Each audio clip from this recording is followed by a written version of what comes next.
Entrevista de Fernando Seabra, técnico do Bragantino. E nessa parte ele fala do Bahia. Veja. E eles têm um time muito associativo. Até a ideia inicial de jogo deles foi nitidamente usar mais bolas em profundidade, até por isso não entrou com o Caulinho, entrou com os dois pontas, né? E num primeiro momento nós conseguimos muito bem subir, descer bloco, girar bloco de um lado para o outro e conseguimos controlar bem esse tipo de jogo do Bahia. Mas à medida que o tempo do jogo foi avançando, nós perdemos a capacidade de fazer os movimentos laterais de última linha, ir para frente e para trás. E aí, nessas janelas, o Bahia conseguiu se associar e entrar. Então, até acho que, com bola, nós conseguimos, aos poucos, ir nos adaptando e criar problemas para o Bahia, que teve que mudar, fazer uma marcação individual. Ainda assim, nós conseguimos quebrar, em algumas vezes, a pressão deles, mesmo com um homem a menos, né? Mas, defensivamente, nós não conseguimos manter esse comportamento inicial ali dos primeiros 20 minutos com homem a menos até o final do primeiro tempo. Acho que esse foi o grande problema e por isso que no segundo tempo a gente volta com a linha de 5 para diminuir essas distâncias nessa janela e favorecer também as abordagens dos laterais nos corredores laterais.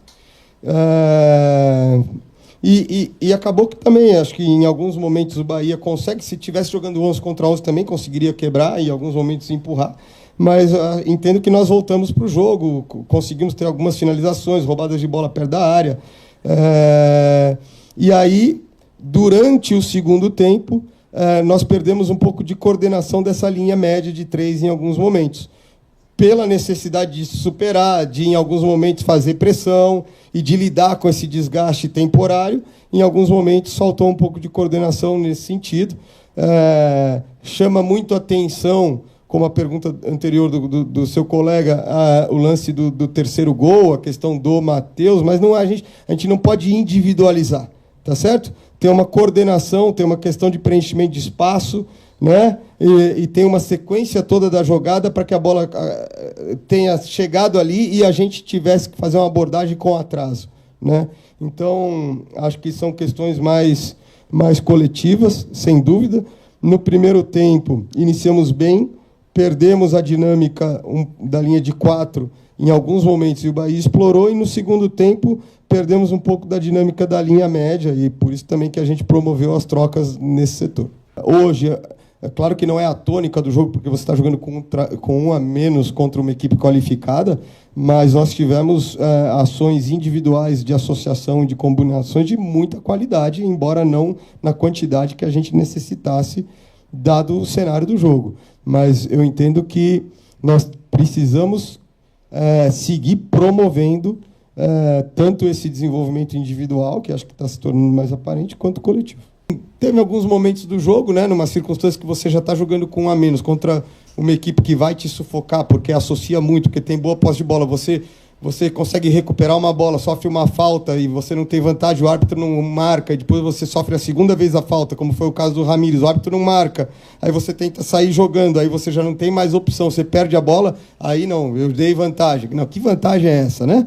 Então, assim, algumas decisões nesse sentido geraram irritação. Mesmo no primeiro tempo, com a menos, em alguns momentos quebrou a pressão do Bahia, gerou situações de cruzamento. Uma foi na mão do goleiro, uma passou por cima do gol, mas tinha 2 contra 2 na área, tinha até 2 contra 1 na área e poderia ter gerado alguma chance mais clara, né? E no segundo tempo do jogo, a maior parte do jogo, na verdade, ficou no campo do Bahia. Seja a posse do Bahia, roubamos algumas bolas na pressão, conseguimos finalizar. Então, tem momentos que, para suprir a desvantagem de um homem, os jogadores têm iniciativa, porque estão buscando um resultado de largar um posicionamento, buscar um salto de pressão, e algumas vezes roubamos a bola assim, algumas vezes o Bahia quebrou a nossa pressão dessa forma e acabou indo até o nosso gol, mas são cenários que vão acontecer no jogo de uma equipe que está se desdobrando porque está inconformada com o resultado e quer fazer um gol para poder entrar no jogo. Então, se em algum momento específico ficou desenhado esse tipo de situação, não se deve a uma falta de concentração, a uma questão de comprometimento, mas muito mais a cenários que vão acontecer quando uma equipe está se esforçando, buscando um resultado, correndo com um jogador a menos, né? Então, tem momentos que acontece uma fadiga temporária ali. Pode afetar uma ação física, pode afetar uma leitura no tempo que a leitura tem que acontecer, né? Mas de forma nenhuma desconcentração.